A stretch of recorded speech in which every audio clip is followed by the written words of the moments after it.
Hello everyone, learn with Savita Jaiswal channel में आप सभी का स्वागत है। तो आज हम लोग पढ़ेंगे संधि के बारे में। तो आइए सबसे पहले जानते हैं कि संधि होता क्या है। दो वर्णों के मेल से जो विकार उत्पन्न होता है उसे संधि कहते हैं। संधि शब्द संस्कृत के सम और ध से मिलकर बना है, जिसका अर्थ है मिलना या जोड़ना। संधि का अर्थ क्या होता है? मिलना या जोड़ना। तो परिभाषा देख लेते हैं। संधि दो या दो से अधिक वर्णों के मिलने से उत्पन्न विकार को संधि कहते हैं। दो या दो से अधिक वर्ण जब मिलते हैं तो उसमें विकार उत्पन्न होता है, नया नया शब्द बनता है, उसे क्या कहते हैं? संधि कहते हैं। उदाहरण के लिए हिम धन आलय बराबर हिमालय। तो यहाँ पर आ प्लस बड़ा आ बराबर आ।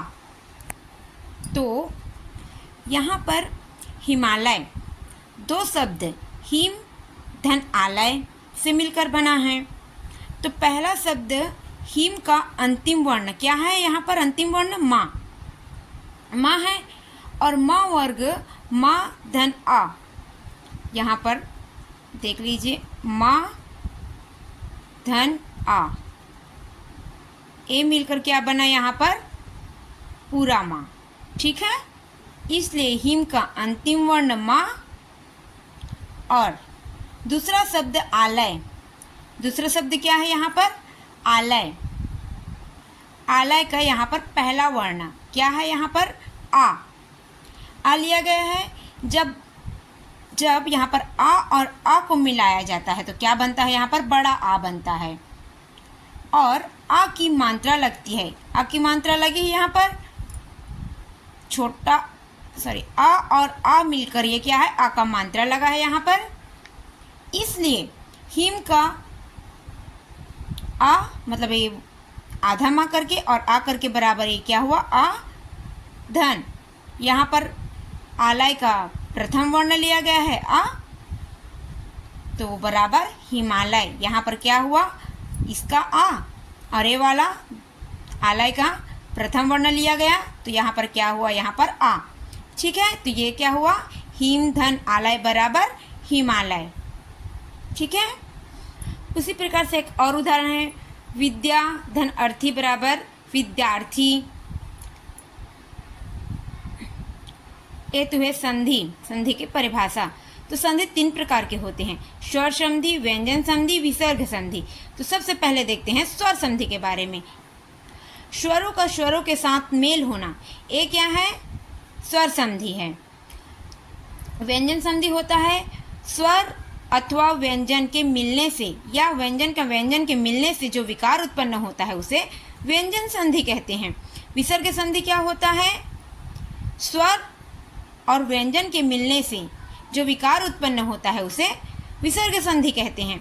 तो सबसे पहले जानते हैं स्वर संधि के बारे में। स्वर संधि 5 प्रकार के होते हैं। तो सबसे पहले जानते हैं स्वर संधि की परिभाषा के बारे में। स्वर संधि क्या होता है? किसी स्वर के बाद स्वर आ जाए तो स्वर के उच्चारण और लेखन में जो परिवर्तन होता है उसे स्वर संधि कहते हैं। जहाँ पर स्वर और स्वर के मिलने से जो परिवर्तन होते हैं उसे क्या कहते हैं? स्वर संधि कहते हैं। जैसे गुरु धन उच्चारण, गुरुच्चारण, विद्या धन आलय, विद्यालय। स्वर संधि के 5 भेद होते हैं। दीर्घ स्वर संधि, दीर्घ स्वर संधि में बड़ी मात्रा लगती है इस पे। गुण स्वर संधि में एक मात्रा का प्रयोग किया जाता है। वृद्धि स्वर संधि में 2 मात्राओं का प्रयोग किया जाता है। यण स्वर संधि में या व र का आधा शब्द हो जाता है। अयादि स्वर संधि क्या होता है? इस पे ए ओ औ देखने को नहीं मिलते हैं। तो आइए सबसे पहले आप जानते हैं दीर्घ स्वर संधि के बारे में। पहला है दीर्घ स्वर संधि।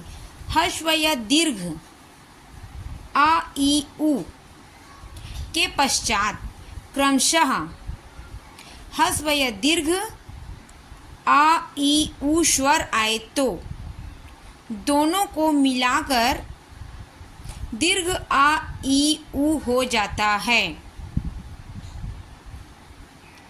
यहाँ पर हर्ष व दीर्घ के साथ मिलने से आ ई ऊ हो जाता है। जैसे कि यहाँ पर देख लीजिए, मत धन अनुसार, मतानुसार, रवि धन इंद्र, रविंद्र। तो यहाँ पर देखिए आप लोग, आ स्वर स्वर है यहाँ पर, इसके मिलने से बड़ा आ हो गया। ई ये छोटा वाला ई है क्योंकि छोटा का ई का मात्रा है। ठीक, तो यहाँ पर दोनों मिलकर, और ए वाला जो ई है तो ये दोनों मिलकर क्या हुआ, बड़ा ई बन गया। ठीक है, यहाँ पर जो स्वर और स्वर एक ही, यहाँ पर दो सजातीय स्वर मिलने से दीर्घ स्वर में परिवर्तित हो जाते हैं, तो इसको दीर्घ स्वर संधि कहते हैं।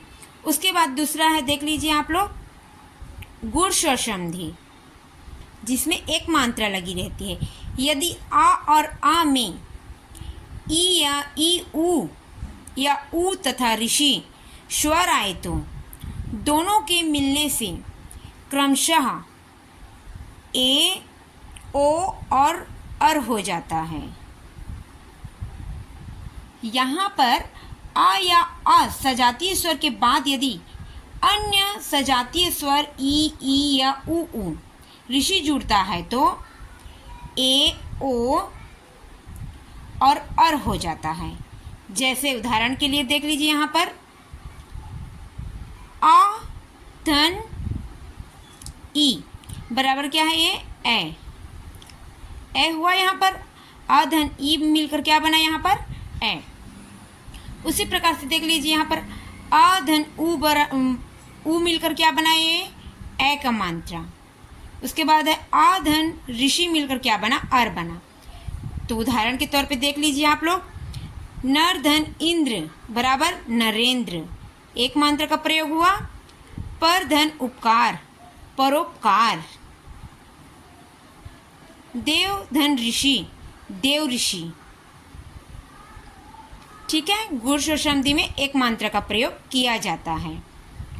वृद्धि स्वर संधि आ या आ के बाद ए या ए के आ या आ के बाद ए या ए आए तो ए, और ओ और औ आए तो औ हो जाता है। यहाँ पर क्या कह रहा है, आ या आ के बाद ए या ए के बाद क्या हो जाता है, ए हो जाता है। और ओ और औ के बाद तो क्या हो जाता है, औ हो जाता है। ठीक है, जैसे देख लीजिए आप लोग, यहाँ पर वृद्धि पे डबल मात्रा का प्रयोग किया जाता है, इसमें डबल मात्रा होती है। एक धन एक बराबर एक, तथा धन एव बराबर तथेव। तो यहाँ पर देख लीजिए, एक और एक मिलकर, जैसे कि यहाँ का आ और ए मिलकर क्या बना, यहाँ पर ए। यहाँ पर देख लीजिए, आ का मात्रा आ और ए मिलकर ए, जैसे मैंने यहाँ पर बताया। ठीक है, आ और आ मिलकर क्या बना, ए, और ओ मिलकर औ बनता है वृद्धि स्वर संधि पे। उसके बाद नेक्स्ट है यण स्वर संधि। यण स्वर संधि यदि ई ऊ और ऋषि के बाद भिन्न स्वर आए, मतलब विजातीय स्वर आए, तो ई और ई का या हो जाता है। ई और ई का क्या हो जाता है, या, तथा ऊ और ऊ का क्या हो जाता है, वा, और का ऋषि हो जाता है। देख लीजिए, ई धन आ का क्या हुआ, यहाँ पर या। ऊ धन आ का क्या हुआ, वा। ई धन ऊ का क्या है, यू। ऊ धन ए का वे, जिस तरह मैंने यहाँ पर बताया। ठीक है, ई ऊ और ऋषि के बाद स्वर आए तो, भिन्न स्वर ना आए तो ई और ई का क्या हो जाता है, या, और ऊ का क्या हो जाता है, वा। जैसे उदाहरण पे देख लीजिए, यहाँ पर अति धन अधिक, अति धन अधिक बराबर क्या है, अत्यधिक। ई और आ मिलकर क्या हुआ, यहाँ पर या। सु धन आगत बराबर क्या है, स्वागत। ऊ धन आ बराबर वा। यहाँ पर उ और आ मिलकर क्या बना, वा। यहाँ पर यह स्वर संधि में या, व, रा का आधा हो जाता है शब्द। क्या हो जाता है यहाँ पर, आधा हो जाता है। इसकी पहचान कैसे कर सकते हैं हम लोग, आधा हो जाता है शब्द ना। उसके बाद क्या है नेक्स्ट, अयादि स्वर संधि। पांचवा है अयादि स्वर संधि पे क्या है, यदि ए, ए, ओ, औ स्वरों का मेल दूसरे स्वरों से हो तो ए का ए का आय, ओ का औ और औ का आव हो जाता है। यहाँ पर क्या हुआ, ए का ए का आय, ओ का औ का क्या होता है, आव हो जाता है। ठीक है, ए ओ औ ध्यान करके असमान स्वर। तो यहाँ पर मैं जैसे बताई, ए का क्या हुआ, आय, ए का आय, ओ का औ का आव। ठीक है, तो इसके उदाहरण देख लेते हैं। जैसे कि उदाहरण पे है, ने धन अन, ने धन अन बराबर नयन। यहाँ पर ए धन आ बराबर ए, जैसे मैंने बताया था। नय धन अक बराबर नायक।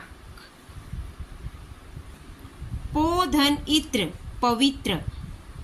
देख लीजिए यहाँ पर ए धन अब मिलकर क्या बना, आय। ओ धन ई मिलकर क्या बना, अवि। ठीक है, तो ये हुए हम लोग के अयादि संधि के उदाहरण। ये हम लोग को देखने को नहीं मिलते हैं। इस पे शब्द चेंज हो जाते हैं, मतलब बदल जाते हैं जब असमान विजातीय स्वर मिलते हैं तो। ठीक है, ए, आय, औ, आव हो जाता है। उसके बाद है दूसरा व्यंजन संधि। किसी स्वर के बाद व्यंजन आ जाए या व्यंजन के बाद व्यंजन ही आ जाए तो व्यंजन के उच्चारण और लेखन में जो परिवर्तन होता है उसे व्यंजन संधि कहते हैं।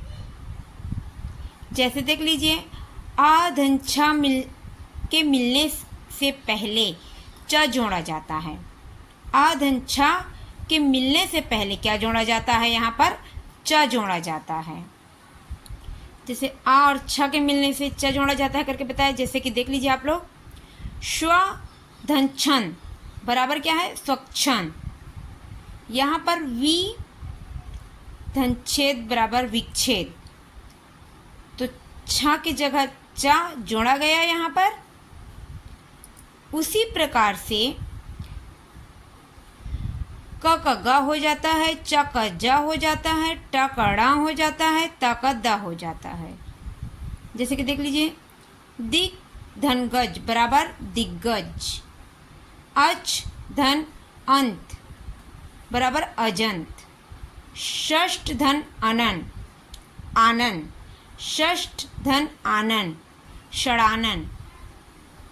यहाँ पर त का द हो जाता है। भागवत धन भजन बराबर भागवत भजन। ठीक है, उसके बाद ता में च छ मिलने पर च हो जाता है। उदाहरण के तौर पर है उत धन चारण बराबर उच्चारण। यहाँ पर त की जगह आधा च का प्रयोग हो गया। जगत धन छाया का जगत छाया। ठीक है, तो यहाँ पर छ का भी क्या हो गया, आधा च। उसी प्रकार से यदि त के साथ ट ड ल श आए तो ट ड ल त का च और श का छ हो जाता है। ठीक है, स का क्या हो जाता है, छ, और त का क्या हो जाता है, च। यहाँ पर छ का भी च हो जाता है। उसके बाद नेक्स्ट है विसर्ग संधि। विसर्ग संधि में क्या है, विसर्ग के बाद स्वर या व्यंजन आने पर विसर्ग में जो विकार होता है उसे विसर्ग संधि कहते हैं। यहाँ पर स्वर और व्यंजन के मिलने से विकार उत्पन्न होता है, नया शब्द बनता है, उसे क्या कहते हैं, विसर्ग संधि कहते हैं। उदाहरण के तौर पर प्रतः धन काल, प्रतः काल, निह धन रोग, निरोग, नमः धनते, नमस्ते। एक क्या है स्वर और एक क्या है व्यंजन, इसके मिलने से क्या बना स्वर, मतलब ये क्या है विसर्ग। ठीक है, तो क्वेश्चन है मनः धन रथ का क्या होगा, उत धन योग का क्या होगा, आप लोग कमेंट पे बताइएगा। संधि में बस इतना ही है, नेक्स्ट वीडियो में मिलते हैं। धन्यवाद, टेक केयर, बाय बाय।